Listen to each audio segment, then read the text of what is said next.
Today's episode is a special collaboration between my podcast, Beyond 6 Seconds, and the Living with FASD podcast, hosted by my friend Patti Kasper. FASD stands for Fetal Alcohol Spectrum Disorders, which are lifelong conditions caused by prenatal alcohol exposure that can impact physical, cognitive, and behavioral development. It's a type of neurodivergence, but it's not often included in conversations about neurodivergence. Patti was a guest on my show a few years ago talking about her lived experience with FASD and all the people with FASD she interviews on her podcast and for her book. This episode is part of a series that she's doing on her Living with FASD podcast to start connecting and bridging conversations between FASD and other neurotypes by discussing similarities and differences in our experiences. Based on my experience interviewing neurodivergent people, and as an autistic person myself, she asked me to be on her podcast. In this episode, we talk about communication differences in certain types of neurodivergence. Besides FASD and autism, we also talk about apraxia in non-speaking autism, ADHD, schizophrenia, and dementia. We spend a lot of time talking about what those communication challenges feel like for many neurodivergent people, and explore why they may happen and how friends and loved ones can help provide understanding and support. A couple of quick caveats. I am not a neurodiversity or healthcare expert. I talk about autism based on the conversations I've had on my podcast, autistic people I've learned from, and of course, my own experiences. I try to avoid sweeping generalizations and make it clear that we all have our own experiences. This conversation is not medical or diagnostic advice. It's really just a sharing of experiences that belong to us or to the people we've had conversations with on our podcasts. Please let me know what you think. Do the things we talk about today match your experience as a neurodivergent person?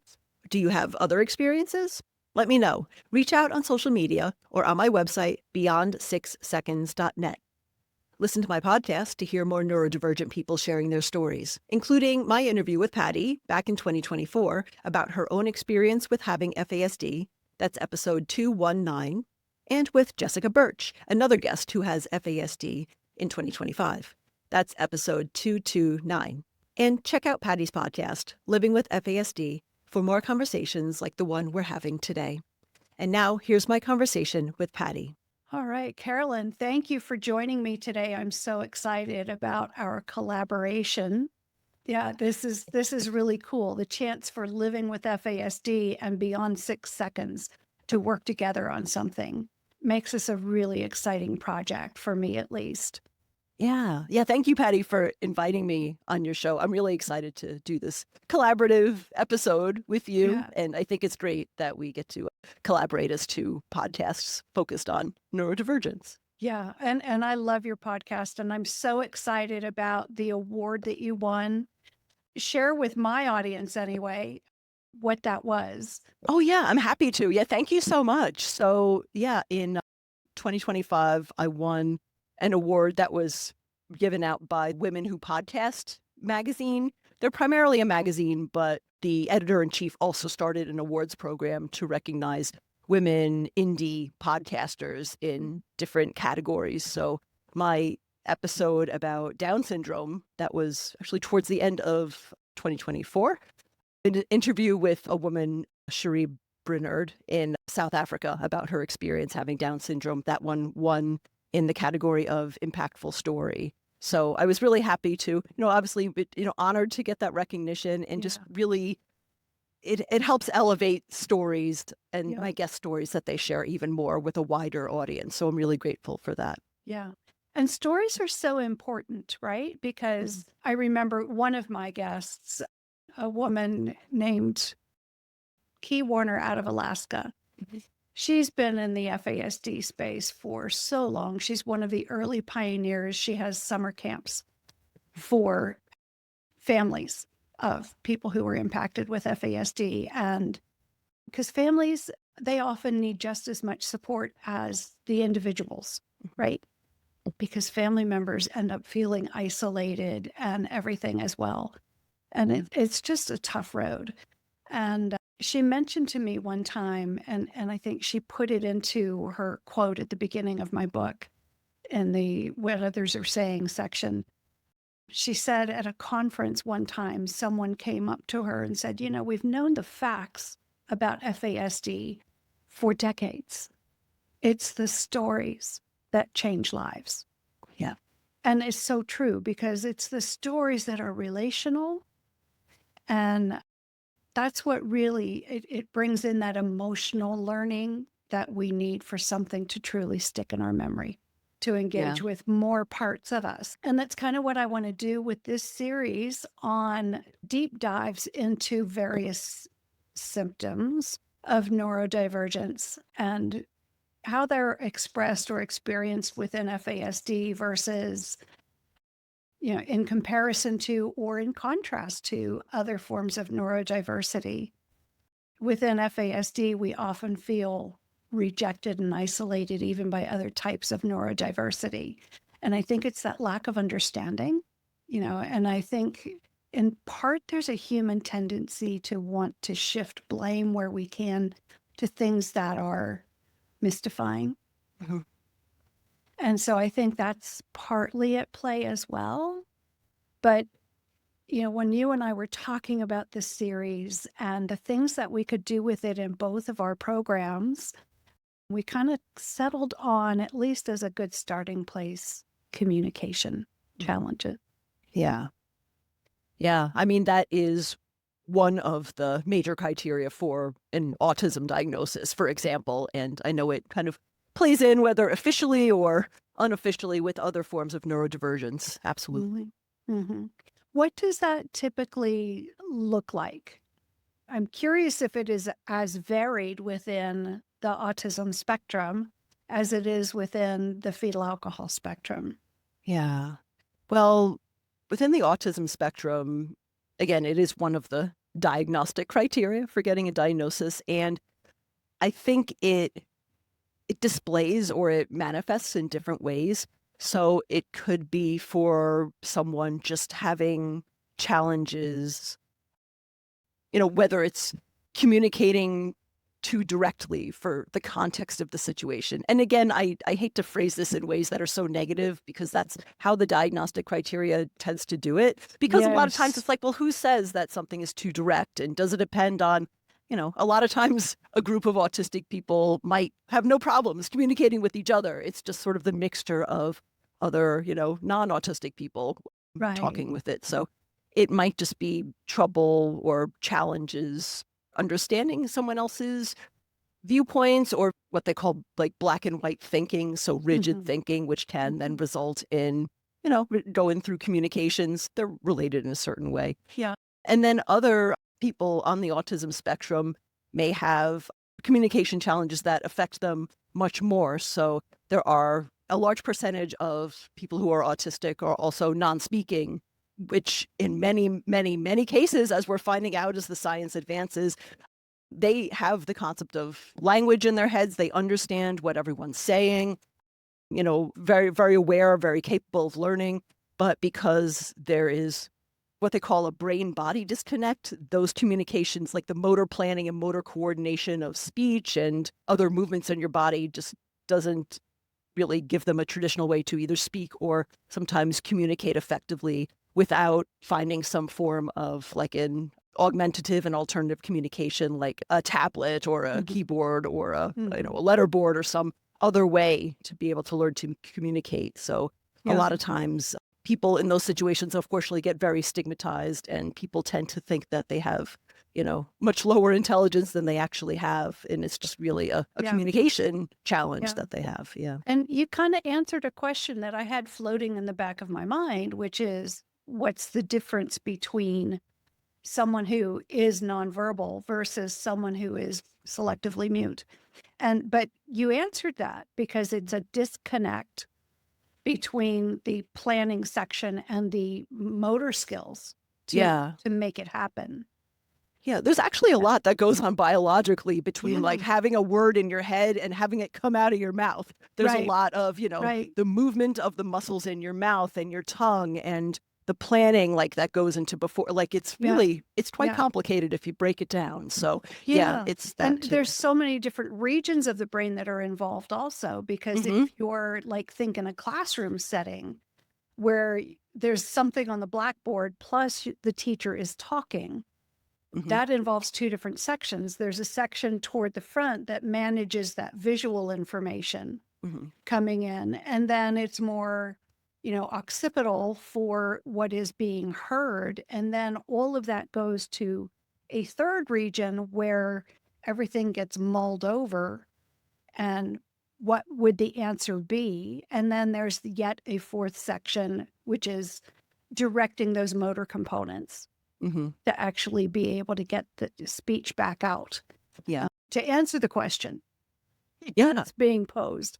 Oh, yeah. And, that allows, there's so much track, if you will, where you can get derailed. Yeah. So many places for the communication to break down along that route. And it's very complicated. And that's, one of the things that we see with FASD is that some people with FASD need much more processing time. And that kind of explains it. It's not just in and out of, most people take our brains for granted because they do so much so fast. There is no man-made computer that can compete. Right. Truly we have supercomputers, all of us.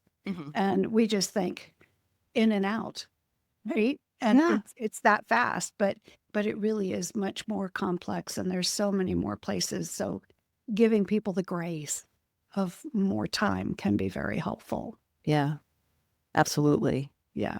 Yeah. So, and we had talked about too, when we were sitting down thinking, oh, gee, I wonder what we can do when we launch our first, hopefully, joint episode. Communication having more set of skills than just one, right? It's not just a communication skills. It's expressive language skills versus comprehension language skills. And at least with FASD, that is where a lot of people get missed because the expressive skills are so good. We can mimic the speech of someone who is chronologically that age or even older, even though the comprehension level is years behind in a lot of cases. Yeah. And that gets overlooked. And I think that's what's behind, for instance, well, let me back up. We think of chronological age and we think of developmental age, but not many people realize that we really have those developmental growth ages differently across different kinds of skill sets, right? So for instance, if you have, Johnny who is 6, he can express himself like a 6 or 7-year-old because he lives with older people. So he picks up the language, but he doesn't understand what it means, right? Yeah. Or think of that cute little kid who's very precocious and knows how to use those swear words in seemingly appropriate ways.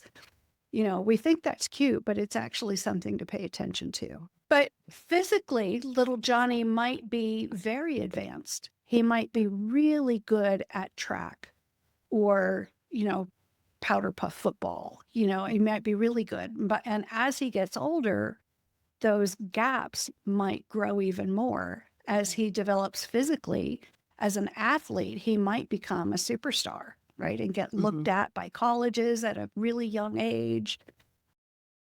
But emotionally and, with language comprehension or reading comprehension, he may still be a couple grades behind or several grades behind.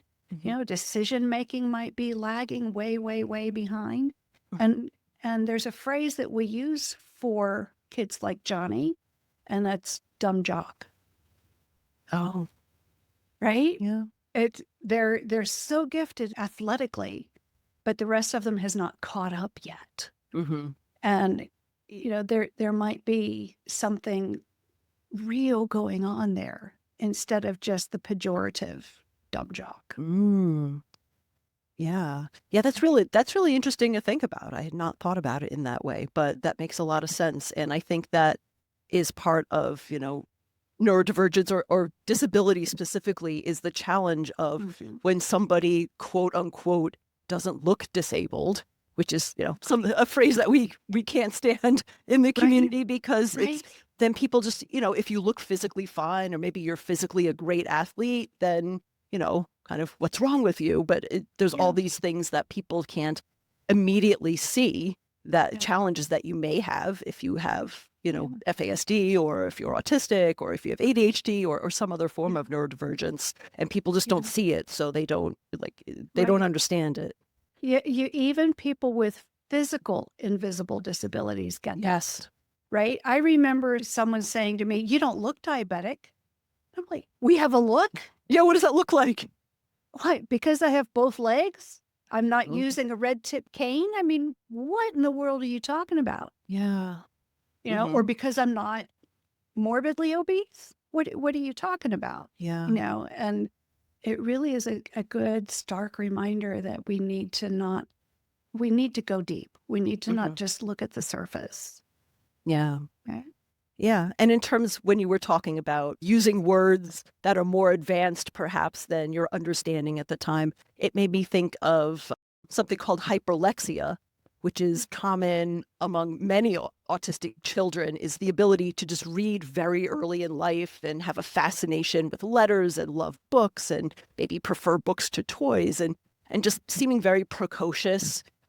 Like I'm autistic. I was a very early reader. Like by the time I got to school, I already knew how to read, and no one's really sure how I learned how to read. You watch Sesame Street and you learned how to read. It's like, is that how people learn how to read? But anyway, I don't know that Sesame Street's that good. I mean, it's good, but it may not be quite that good. And we had a lot of books at home, but still. Yeah. But hyperlexia specifically is early reading, but also not always understanding, because you are, a little kid. You don't understand what you're reading somewhat. You just sort of understand how the encoding of reading language works, and you can read the words, but you can may throw not the sounds understand. together. Yeah. Yeah. Yeah, but the pictures might still be helpful. Yes. Yeah, pictures are good.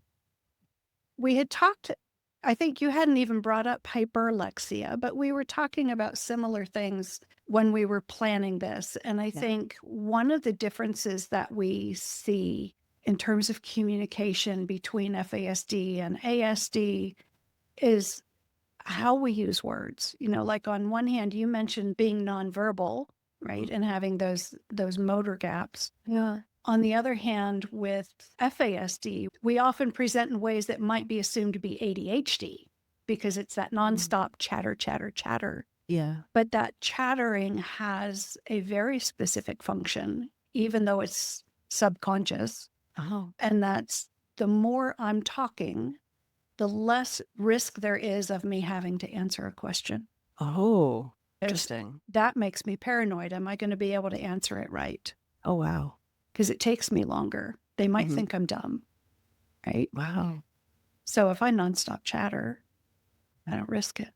Yeah, that's interesting. I know when we were talking, I do think that the quote unquote nonstop chatter might be more common, or I've seen it more commonly in ADHD. I don't have ADHD myself, so I can't speak from personal experience, but from people that I know who do have it, for them, the talking is almost like they can't stop it. Some people, not everybody, but it's literally, it just comes, there's literally no filter. Like they literally just can't stop the flow of the conversation.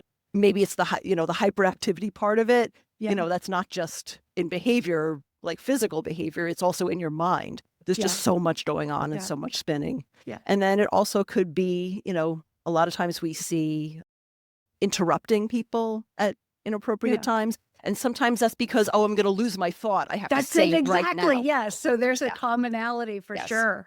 Mm-hmm.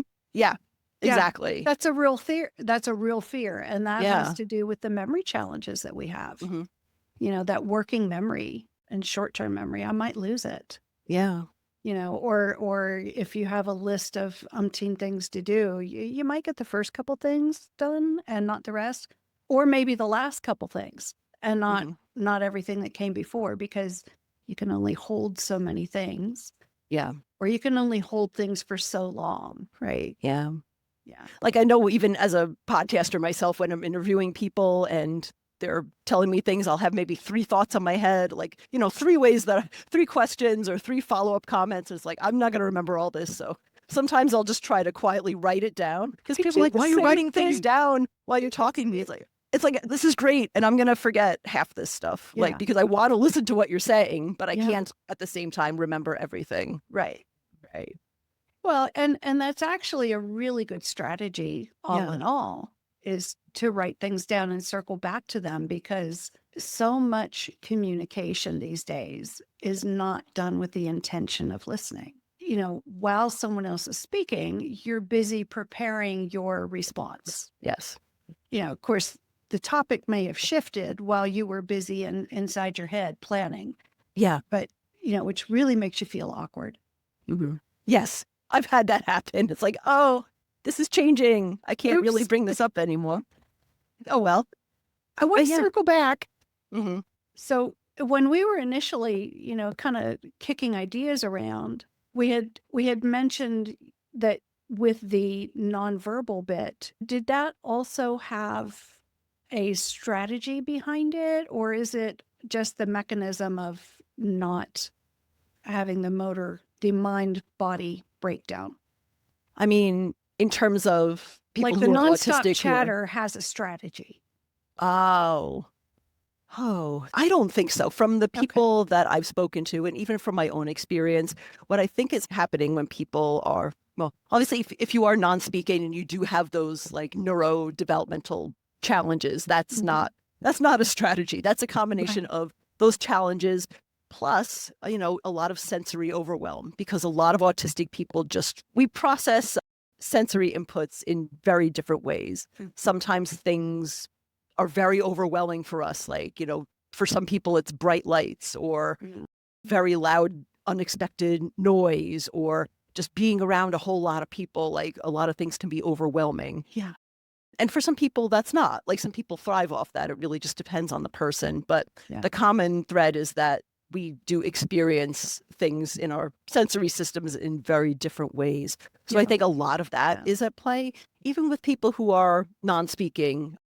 I think a lot of times, in addition to having the motor neurodevelopmental challenges, there's a lot of sensory things at play. So their systems are like dysregulated and overwhelmed much more easily than, say, a neurotypical person. We have all that also. Oh, yes, absolutely. And then for someone who, say, there's the term selective mutism, which some people don't like. You know, we're still working out all our phrasing in the autism community, and we don't agree on everything. But it is possible for someone who has the ability most of the time for speech to just, in certain situations, whether they're very tired, very stressed, very sensory overwhelmed, to literally lose that ability to respond or to get your motor coordination moving to get the words out. And it's not, I think some people see that as, oh, you're just being difficult, you're trying to shut down the conversation. But literally, it's like a sensory overload. It's a that can't, some people not a get. won't. Yeah, exactly. It's a can't, not a won't. Yeah. Some people might be able to write things down, or they might, you know, even use like a tablet and a keyboard. In some cases, it depends on the person. But yeah, I don't think it takes energy. Yes. And it depends. Some people may be so overwhelmed they can't even do that, but it really depends on the person. So I think people take for granted how much energy it consumes to live in a body that has some of these differences. You know, and a lot of times, at least in the FASD space, teachers will say to parents, I don't see what you're seeing. I don't get that. But it's because that's earlier in the day. The teachers are getting the kids when they have 100% of their abilities and their daily energy allotment. Yeah. Right.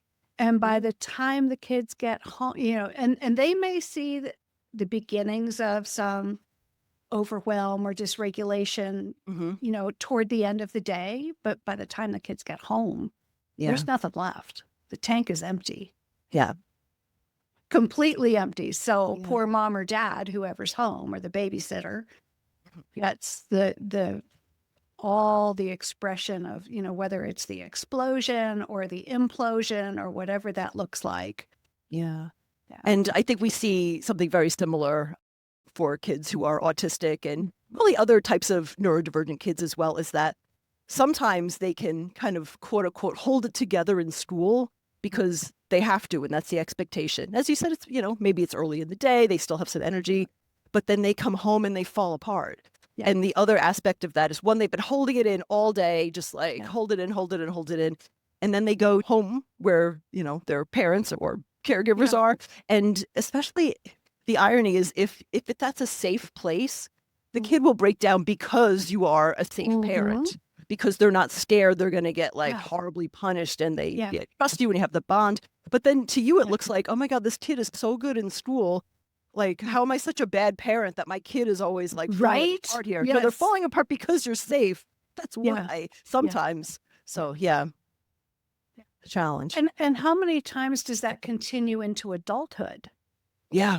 Where, we talk about this in terms of masking. Yeah. Right? Mm-hmm. Somehow your brain will make everything work to keep the mask on and look normal, as normal, as much as possible, to avoid the unwanted attention, the teasing, the punishment, whatever. Yeah. But that continues into the workplace for adults. Yeah. There's, appropriate behavior in a board meeting or in a staff meeting or with a client. And they get home to their spouse or their roommate, and that's safety. So you get the emotional vomiting, right? Yeah. That's very true. Yeah. And it takes a lot for the spouses or the roommates or whatever, the living partner to not take that personally, because it's hard. It's hard. Yeah. It's it hard. Really is. And as neurodivergent people, we're often attracted to other neurodivergent people. Mm-hmm. And, a friend of mine, Antonia Lindsay, her book is called Parenting Your Porcupine.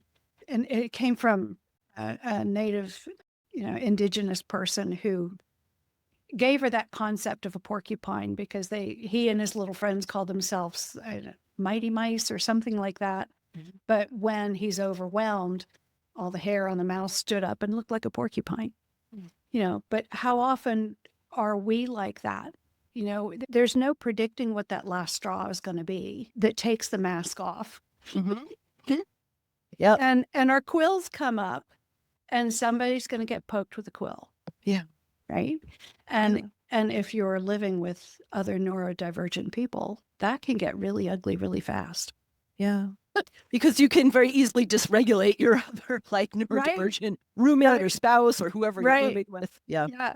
Yeah. And just a poke fest for the next couple hours until somebody's exhausted and just curls up, takes a nap. Yeah. Mm-hmm. And comes back ready to try again. And hopefully everyone else has done the same thing. Yeah. Yeah. And that's why it's really important for us as neurodivergent adults and, growing up as neurodivergent kids to find other ways to sort of decompress, whether that's, what they call stimming, even if it looks like something that's not quote unquote normal or age appropriate or whatever, it doesn't matter. If you're not hurting anyone and it helps you kind of regulate and get your energy out and come back to your center space, it's okay if you want to, if you want to spin in a circle. Or I used to swing and rock a lot. That was, I get too dizzy to spin in circles, but I love the swinging back and forth. And I didn't realize it at the time, but that was incredibly regulating for me. Yeah. What I would do after a long day at school and doing homework and all that, listen to music and do that. It was great. Mm-hmm. So, yeah. It is very common for people to say, I've had a long day at work. Most of my days at work, they take a lot out of me. Yeah. So I need 15 minutes to myself upon getting home before you ask me for anything, tell me anything. Mm-hmm. I don't have the capacity. Yeah.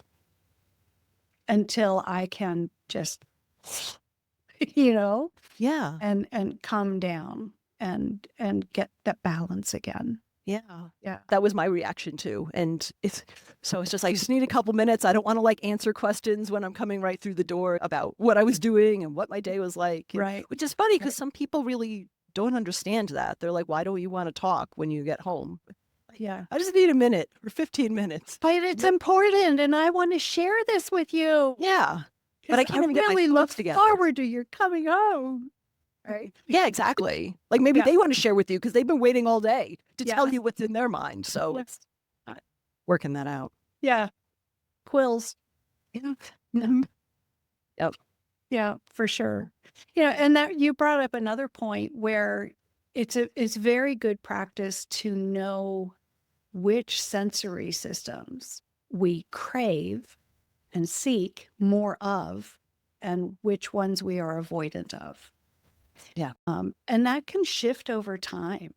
You know, I remember as a teenager, I loved the mall. Mhm. I could walk miles to get to the mall. And, you know, and I often did. If my parent was busy and couldn't take me, I'd just walk. Mhm. And, you know, it was great. Lots of noise, lots of people, lots of movement, which is definitely part of the visual overload. You know, just lots of sense, you know, lots of everything. And I loved it. I also loved going to the discotheque. And boy, doesn't that date me. Who uses that word? Yes, I'm that old. But I loved it, you know, and that's a challenging environment. But I find as I age, I am more averse to crowded places, noisy places, the bright lighting. You know, it's funny because I have these great big huge panel lights, but they don't flicker. Oh, yeah. They're not fluorescent. Mm-hmm. So it's doable. It Yeah. doesn't overwhelm me. But, you know, some people can't. Some people hear the lights, Yeah. and that's very disturbing. It Yeah. can be for Mhm. a lot of people. So, Yeah. And it's interesting because things like fluorescent lighting, like, really aren't great for any humans, like in general. yeah, But a lot of people just have, they don't hear the buzzing and the light doesn't bother them, or maybe it like right. annoys them a little bit. But Right. Whereas other people have seizures. Yeah, it's funny the variety of experiences we have as human beings. yeah. And I think that's part of the whole urging of the community at large, you know, broader society to be more inclusive and to recognize that diversity, Yeah. you know, and to pause and be insatiably curious. What must their world be like for them? You know, it's obvious it's not like my world is for me. Right. And how much more tolerant would our society be if we could do that? Hmm. Definitely. Yeah. Yeah. I think people having a better understanding of other people's experience, which is, a lot of the driving factor behind both our podcasts, I think, Mhm. in terms of storytelling and having people share what it's really like for them in their day-to-day experience.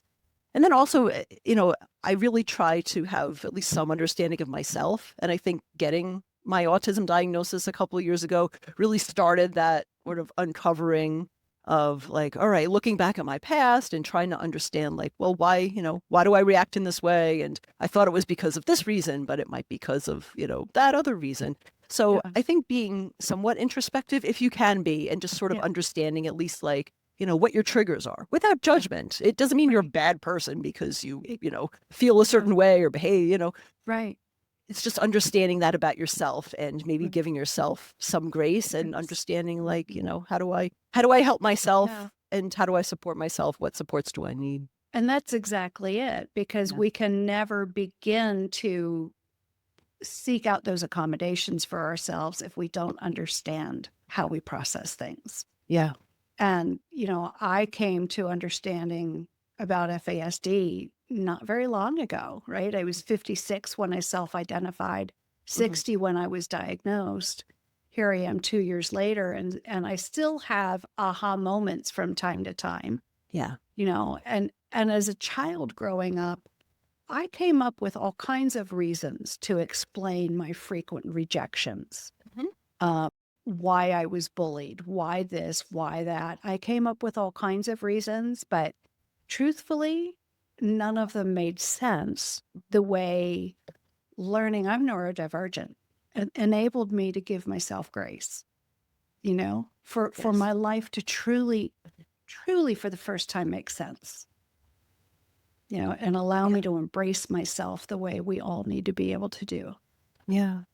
Yeah. It is a pretty significant thing to learn about yourself. Mhm. And while we're going through it, we don't use it as an excuse, but it really is as yet an explanation and Yeah. something that often takes years to understand. Like I'm still processing, and I Yeah. got my diagnosis in, was it 4 years ago now? Just Mhm. about. So, and it takes time, and that's Yeah. okay. Yeah. That's a typical thing. And we did a very similar thing. We turned it into, I'm going to make a difference for other people. Yeah. Yeah. My book, Sip by Sip, came out of this process. It was learning that prenatal alcohol exposure affects me as well. That really was like, aha. But the shift from supporting kids and families on my caseload to supporting adults came when I looked at the stats, right? Only 2% of kids ever get assessed for FASD. Yeah. The diagnostic rate is 0.01%, which is abysmal. For the balance between that 0.01 and that 2%, those kids got diagnosed with autism or ADHD or conduct disorder or bipolar disorder or, whichever symptoms seemed to be presenting while they were being assessed and what label the assessor was most familiar with. Because if you don't ask about prenatal exposure, you're going to miss that's the thing, really. Yeah. And a lot of people, they don't touch that, A, because they don't think about it, or if they think about it, B, they don't want to make the parents uncomfortable. Yeah. Or C, if it's an adoptee, there's no way of getting that history. Right. So run with the label that you do have or can get and get supports that way that may or may not fit. Exactly. And may hurt, yeah. but may hinder. Right. Yeah. That is a really big challenge. And I think especially with something like FASD, it's, in that spectrum is FAS, which has specific physical features and is quote unquote easier to diagnose. But something on the spectrum, of FASD is, there's no genetic marker. There's no, nothing to point to. So to, again, and on top of the stigma of saying like, hey, were you a bad parent because you drank once? Like, it just is so difficult to get that diagnosis that people need for their support. Yeah. On the other hand, if people learned how to go after sensitive information in non-shaming ways. Yeah. Like in the months leading, how far along in your pregnancy were you when you found out you were pregnant? Yep. That's one. And that's often asked. It's the follow-ups that are not asked. Like, what was life like for you? Yeah. What was life like for you during that time? Were you nourished? Were you hydrated? Were you stressed? Yeah. Were you drinking? We ask about drugs, but we don't ask about alcohol because it's legal. Yeah. And yet it's the most insidious drug out there. Yeah. Yeah. Strange, just how our comfort level can be. And yet if you have, someone was saying in a room full of nurses, they were talking about this very thing. One of the younger nurses who was going for the CEUs was like, oh, I don't think I could ever ask my patients that. And the trainer was like, do you ask about venereal disease? Well, yeah. Well, what can get more personal than that? Yeah. If you can ask about that, surely you can ask about alcohol use. Yeah. Which is embraced and normalized in our society. So it shouldn't be that hard to talk about. Yeah, that's true. Yeah. So any other thoughts that come to mind, Carolyn, when you think of communication challenges? Maybe because you deal with so many more forms of neurodivergence than I did. You've had guests on your program with so many different struggles that I would even begin. I don't know where you find all your peeps. Your show is so fascinating. I absolutely love it. But what what other ways do you see communication affecting other forms of neurodiversity? I mean, again, it is such a broad topic. And I've talked recently with people who have had or who have schizophrenia or schizoaffective disorder, who, obviously have, I wouldn't phrase them as like communication issues, but literally they may have periods of, psychosis where they have delusions and hallucinations. I spoke recently with someone who had a couple times where she was hospitalized for her psychosis and went through a whole series of being misdiagnosed. But the thing that came back from her that I think is so, can be very common, I've heard it in other guests with other forms of neurodivergences. When I was full on in psychosis, people just talked about me in front of me. Like I would be in the room and they would talk about me like I wasn't there, like I didn't understand them. And I'm like, oh, I immediately think of like all my non-speaking autistic guests who experience the same thing. Yeah. And my guest with schizoaffective disorder was saying like, just because someone's in psychosis, they're, one, it doesn't mean you're always in it. You may sort of, your reality shifts. It depends on the person, but they're still capable of love and they still, understand what's going on. But the whole concept of just, they may not be able to communicate in the clearest ways if they are in psychosis, but that doesn't mean that you should basically dehumanize them by just assuming that they're like, oh, whatever, like this person doesn't understand or they're not really all there.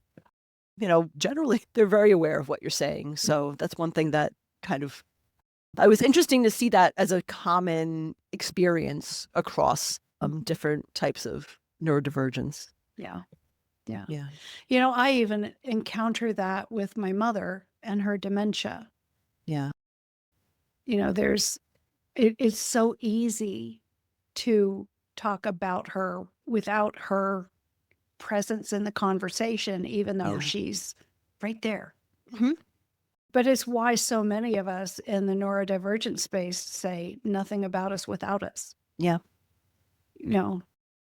That's very common in the FASD space to be invited to these meetings where the researchers will, trot out the people with living experience and then basically say, you're dismissed, let the grown-ups talk. Wow.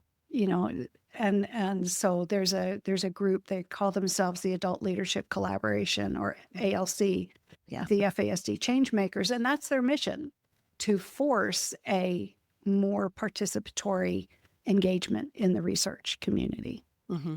I say force, but with velvet on the hammer. We will be part of this. You will learn to truly value our input, because nobody can begin to understand without hearing from those living with whatever the condition is. Yeah.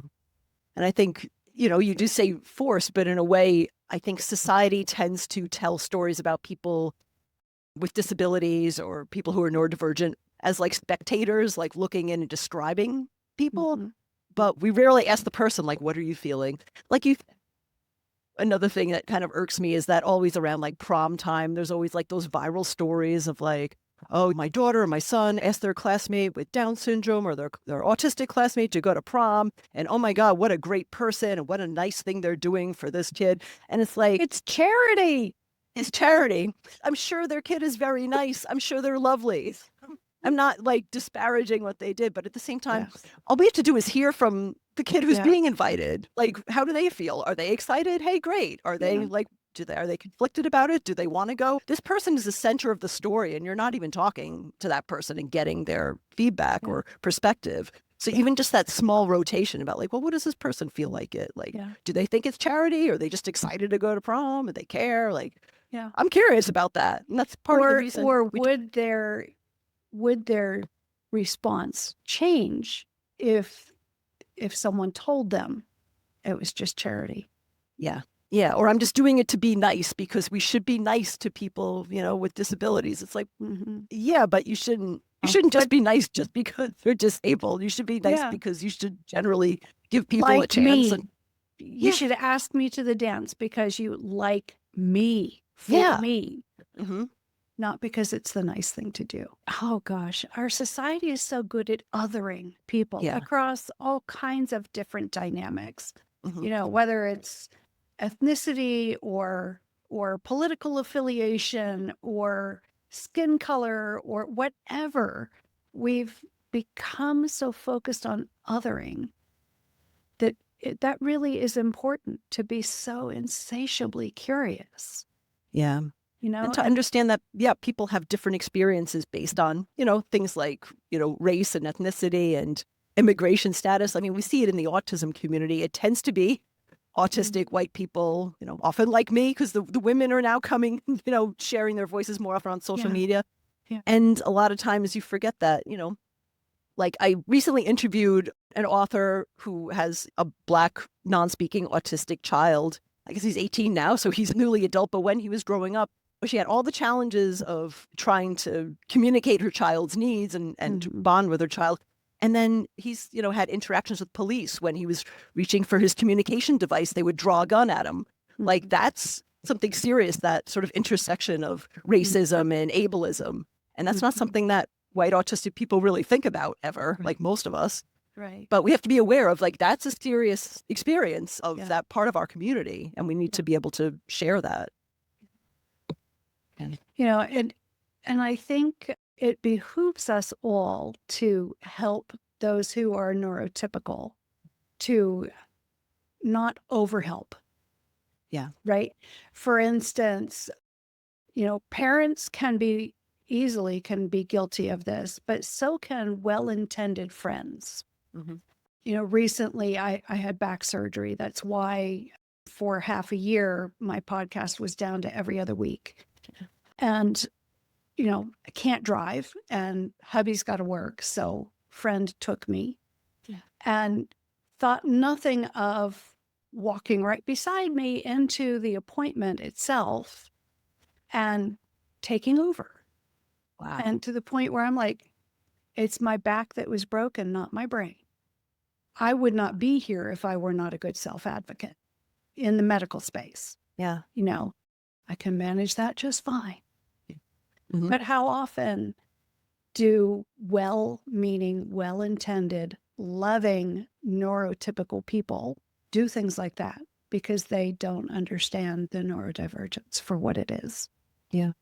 Maybe I'm overgeneralizing, but I think a lot of people don't see beyond the label. Yeah. And their intentions may be good, but as you said, it may have the opposite effect that they're intending. So I think just asking people, like, how can I support you at this appointment? Do you need do you need my help? Maybe you don't. In what cases do you need me to step in? Like, just asking. Yeah. I have another dear friend who would go with her daughter to the appointments because of the knowledge of the working memory challenges and things like that. How did she phrase it? She was the interpreter. She would interpret the daughter's statements that maybe might seem out of context to someone neurotypical, right? Well, and let's face it, medical providers, their interactions are not typical either, for a whole other reason. But sometimes that interpretation is very important. But she would just take notes. She would sit not beside her daughter, but behind. And take notes.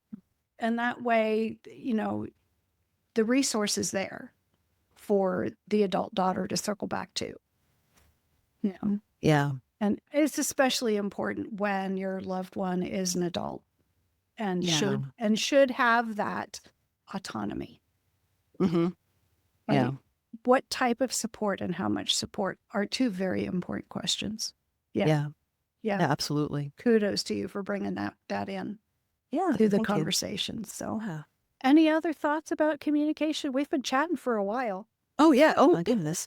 Yeah, I think those are my main thoughts. We hit on the main topics. So, yeah, thank you for opening up this topic. I think it's a really good discussion and, exploration of how communication challenges and differences can manifest across different types of neurodivergence. Yeah, well, this is what I hope to do with a lot of the challenges that we face, just to do a deep dive on what do things look like and the different types of divergences and and that's part of what being on a spectrum is, right? Yeah. So, Yeah. yeah. Thank you again for collaborating with me in this series. I'm looking forward to the next topic that we pick and get into whenever that's going to be. But I hope you have a fantastic day ahead. Thank you. You as well. And thanks again for inviting me on this series. It was a great conversation. Yeah, it was. You bet.